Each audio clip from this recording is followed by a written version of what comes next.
Welcome everyone. So today we are not going to we're not going to start out flying. Um, the weather is terrible and I use real world weather in the sim. But I definitely wanted to touch on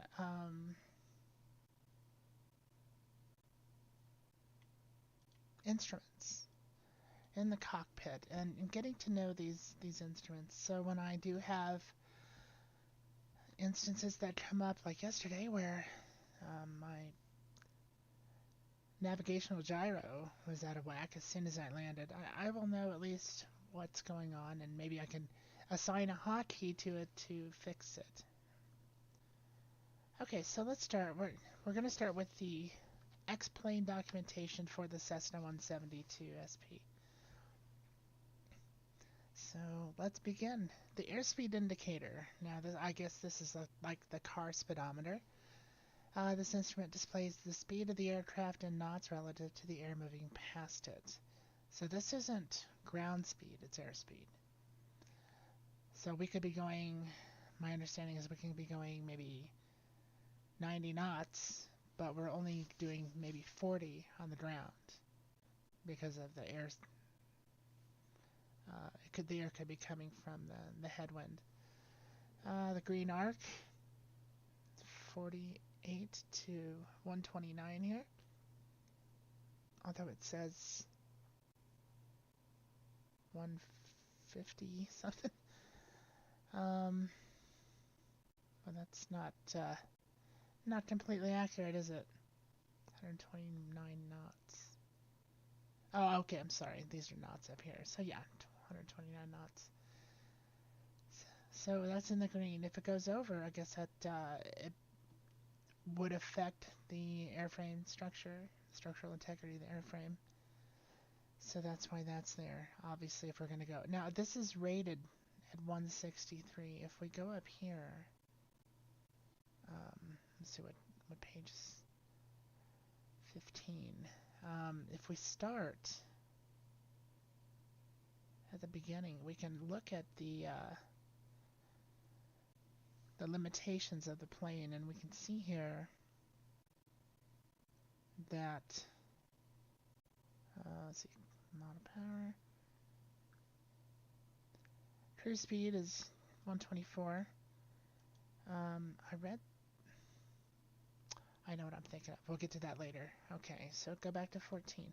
That's actually in the checklist. It'll tell you what the limitations are. So we'll go through that also in this video.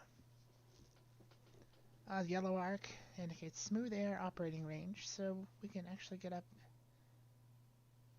in smooth air. We can go this fast. Okay, all right, that's good to know.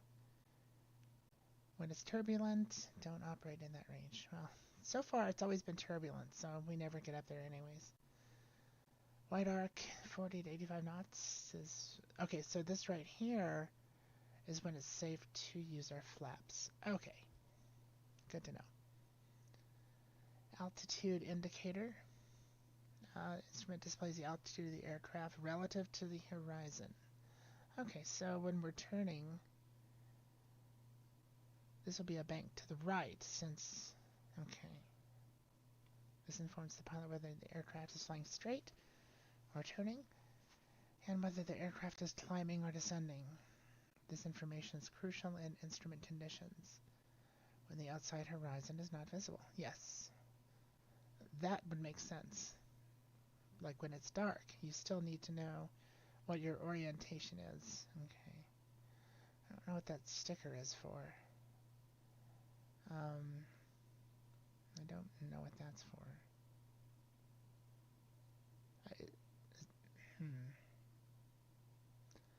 Okay, heading indicator, directional gyro. This instrument displays the aircraft's magnetic heading.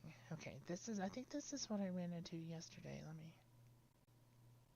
Because there was another gyro. Okay, okay, let's read more about this.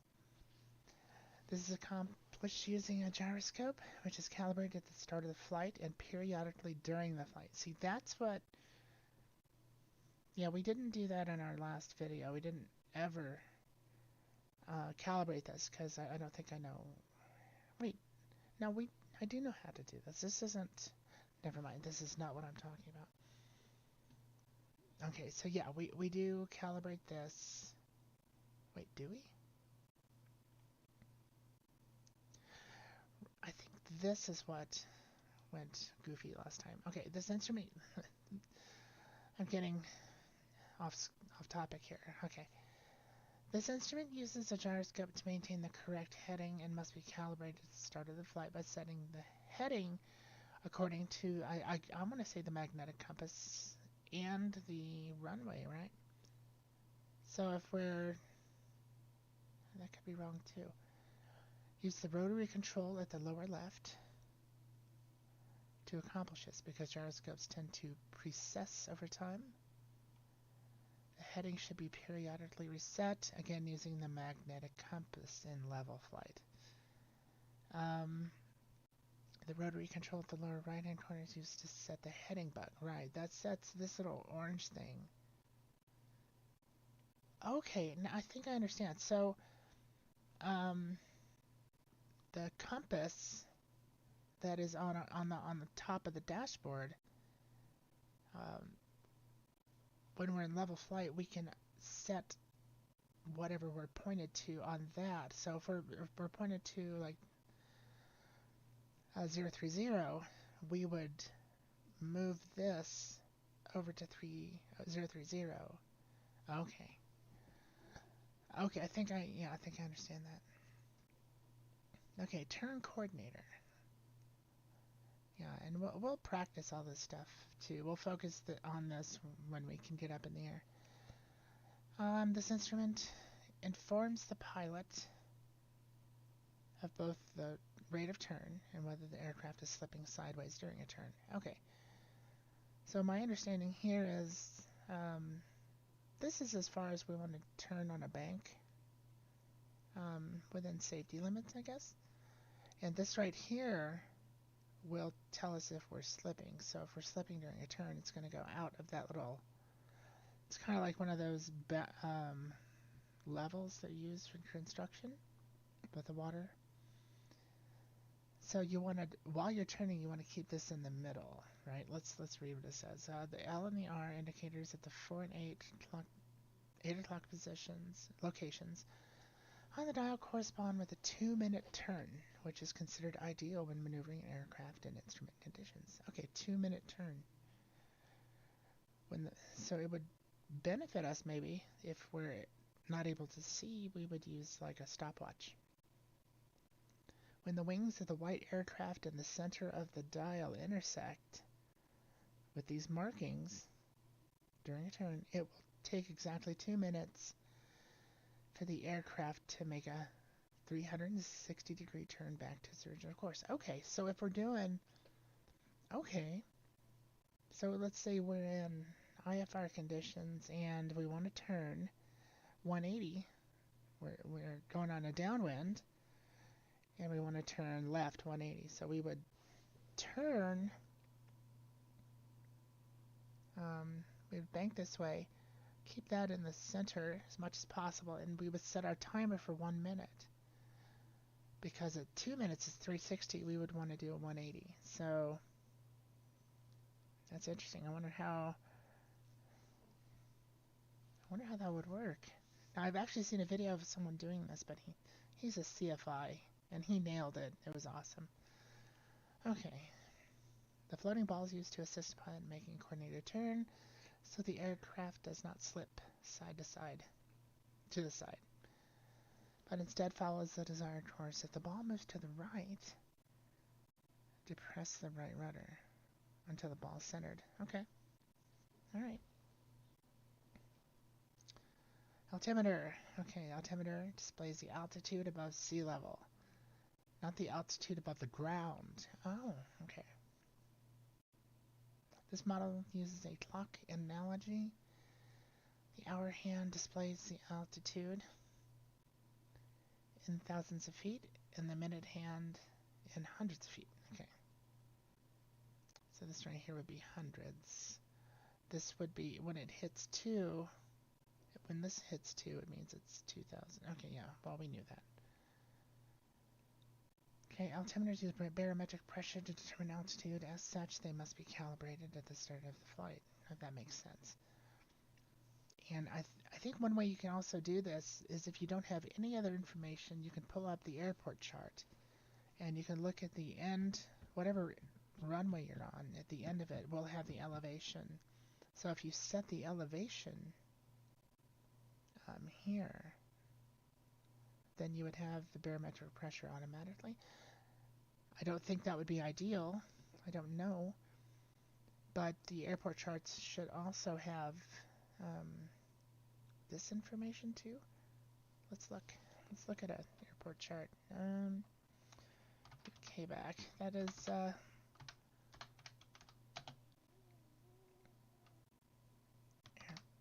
chart. I swear I've had my coffee. All right. All right. Let's see here. Yeah, elevation 656.1, and we verified that earlier, and we'll do it again on our plane. I want to see if the runway 23, which is what I usually land on. Let's see here, 656. It does have a localizer.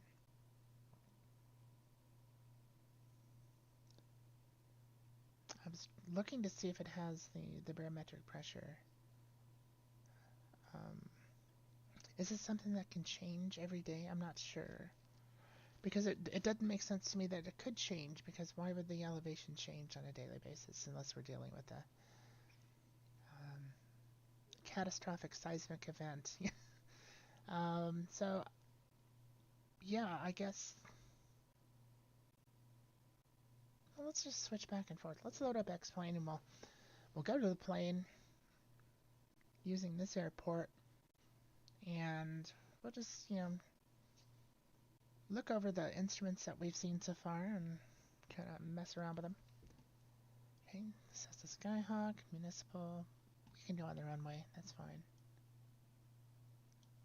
These are real world conditions, so it should be pretty dreary out there.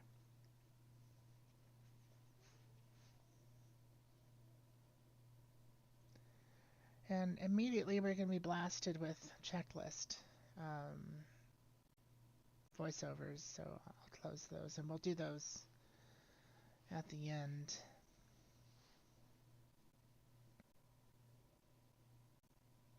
We'll at least do the pre-flight.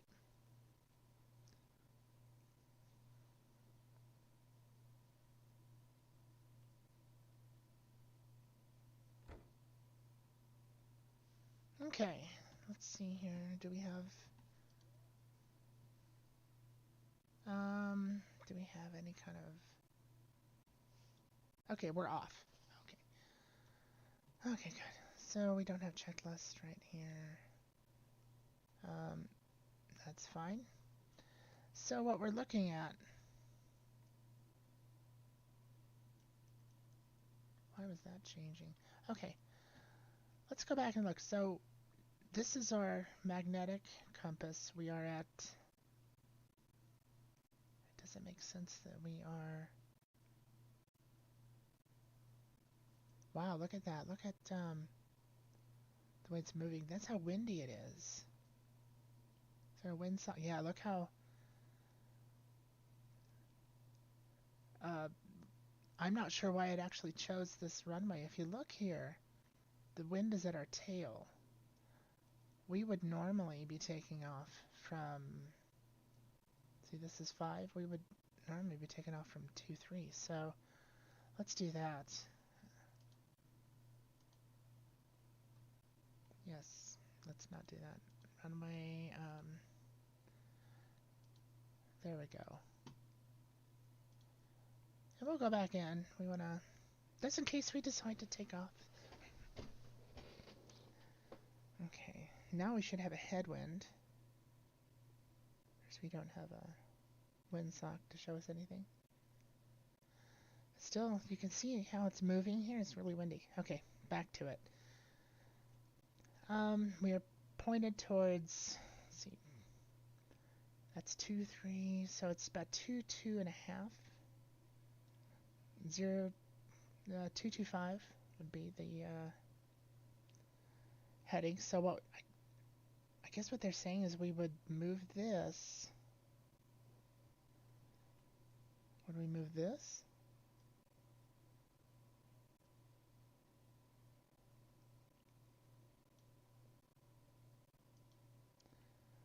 Would that be where we're pointed? Because it seems a little backwards, like here's 2, 1, and here's 2, 1 over here on this side, but would we also move this? If I'm doing this wrong, please let me know. What is going on?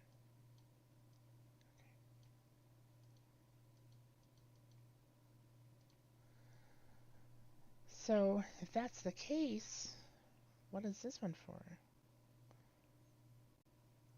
I know this is our VOR. You could tell by our nav and our glide slope here.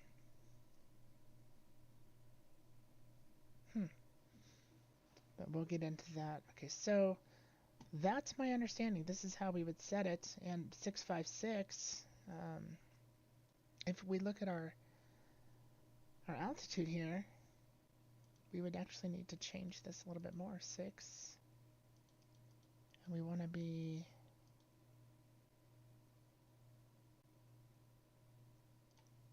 about right there. So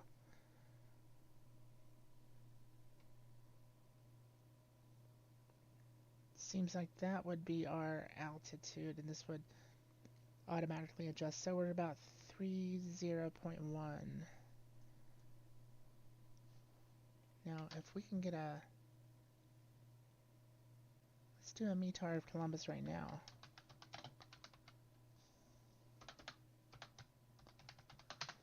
Let's see if that's correct.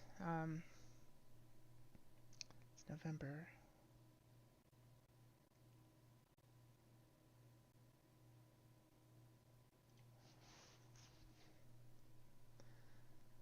Okay, so 25-mile-per-hour winds. So that is just a little much for my skill level. So here's our METAR. This is our Zulu time.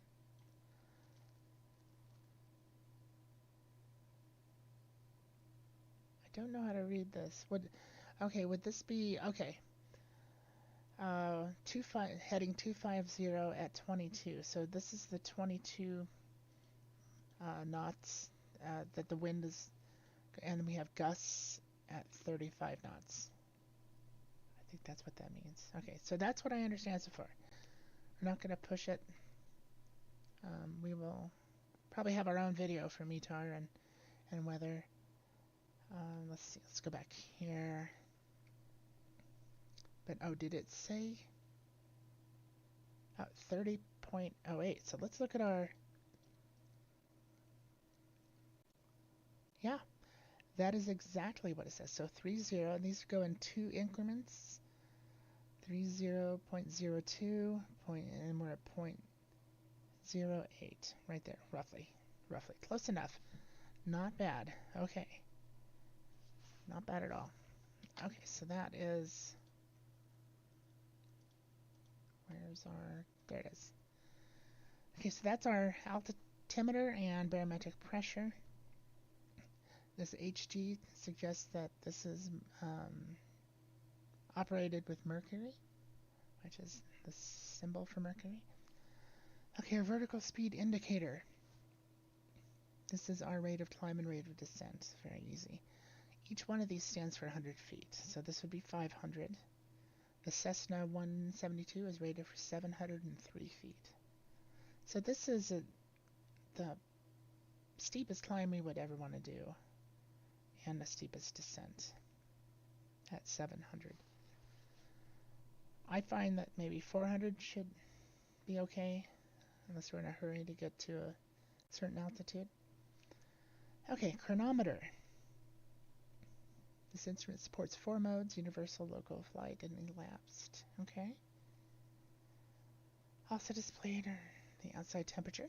That's good. Let's go back and see if we can. No, it's not on. Well, for the sake of, let's check it out here.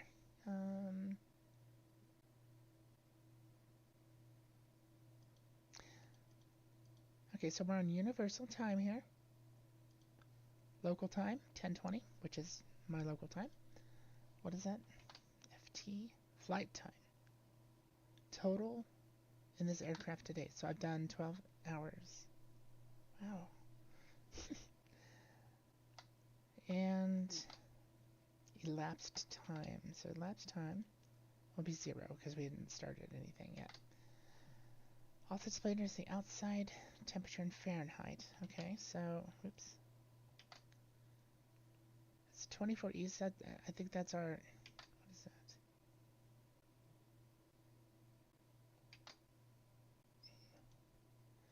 So yeah, it's a little cold out. Told you. 21 degrees Celsius, yeah, negative. And 24. That would be volts, wouldn't it?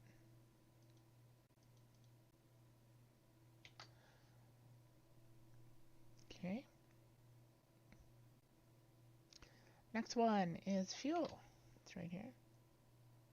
Let's go. We don't need this. Here's our fuel. So it's pretty, the reason there's 2 is because the fuel is stored in the wings. So we can switch back and forth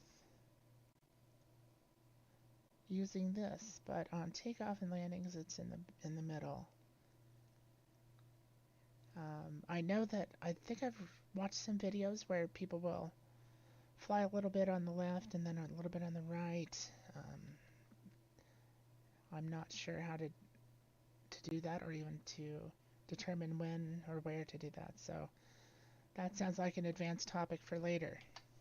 All right.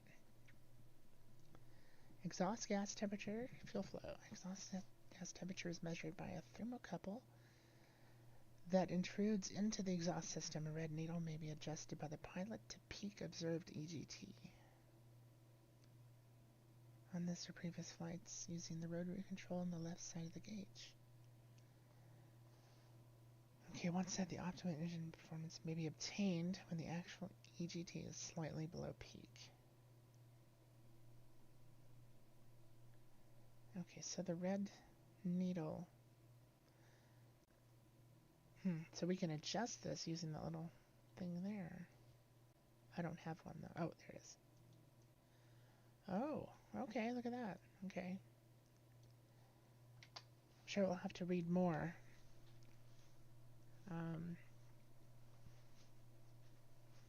EGT varies with the ratio of fuel and air, which is controlled by the aircraft's mixture control. When excess fuel is present, this is called rich, and when excess air is present, this is called lean. Okay. EGT rises with leaner mixtures and falls. Okay. So that, the mixture is this, right? Okay. By adjusting the mixture in the EGT, slightly below peak observed EGT, manually set with a red needle. Okay. The optimum fuel burn may be achieved. So that sounds like an advanced thing. The fuel flow gauge indicates the rate the fuel is flowing into the engine. Right. So I guess for efficiency's sake, when you're cruising speed, you want to maybe set this down and make the mixture lean. We'll do that in the advanced stages of our learning here. Okay, oil temperature is measured in degrees Fahrenheit. Normal operating range is between 100 and 245 degrees. Okay. When a temperature is below this range, excess wear and damage to the engine may occur. So, okay, so if it's right here, it's gonna, at high RPMs, okay.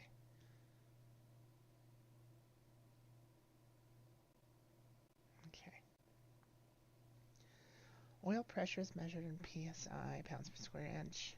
Normal operating is 50 to 90. Okay. So that's that green area right here.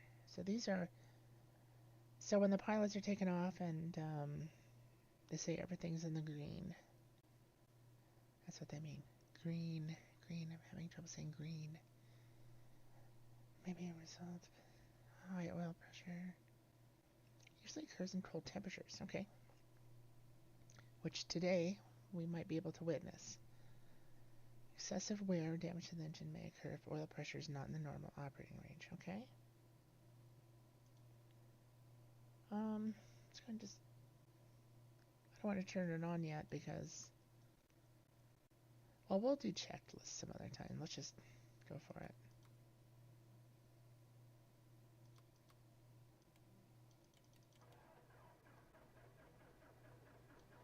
Yeah, we need to push this in.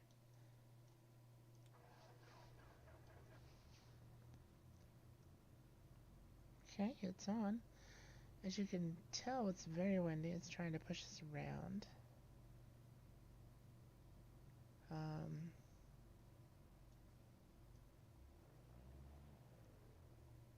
So as you can see, fuel flow is going over. That means it's probably going to be very inefficient. Wow, look at us.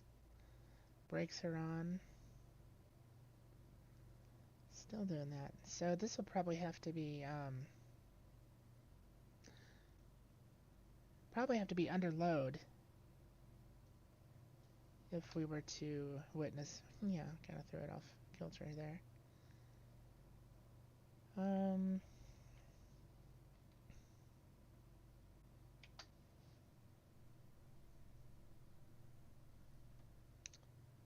Let's just continue here. The ammeter indicates that an alternator generator is producing an adequate supply of electrical power, like the alternator, so our battery doesn't die down 2 minutes after we turn the car on. Positive reading indicates the battery is charging.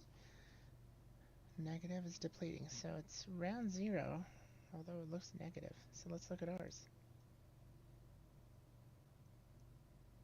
Actually, it's even, so we're good. Our oil pressure is in the green, but this right here indicates, I think it would be wear and tear.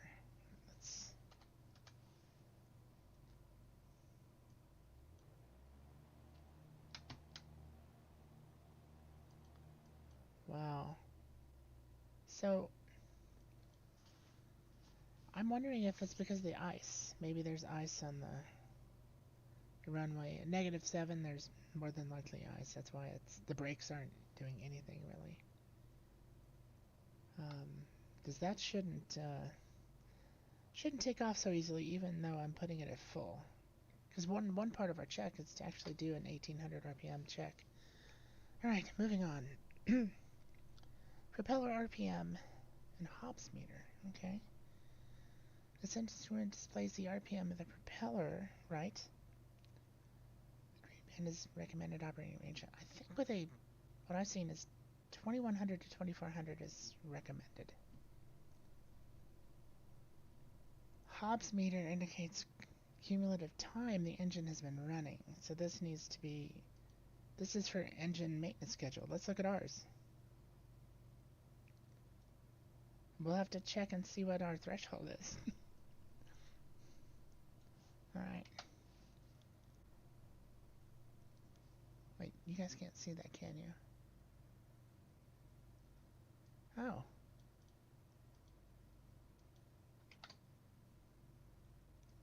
Huh. So you guys can't see the PDF I'm holding up here. It's interesting. Okay, well that may make watching this video pretty interesting too, because why isn't it? I should be able to see this. What's going on?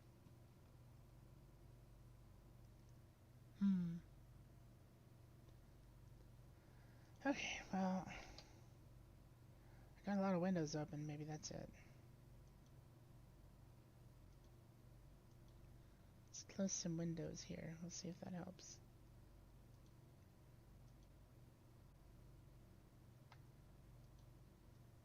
Okay, there's... Huh. I don't know what it's looking at. It's looking at,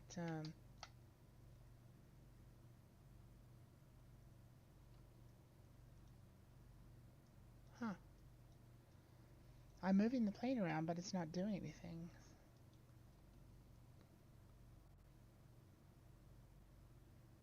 I don't know what's going on.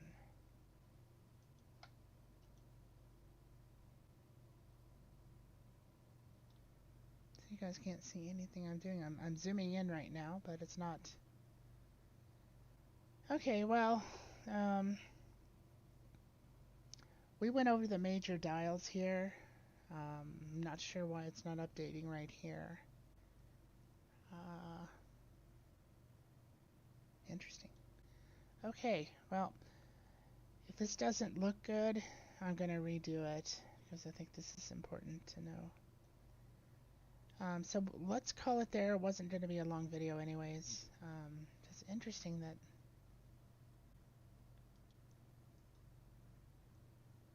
Let's remove that. Maybe let's see if that's... Well, now it's showing. Good grief. I don't know what was going on. Okay, well...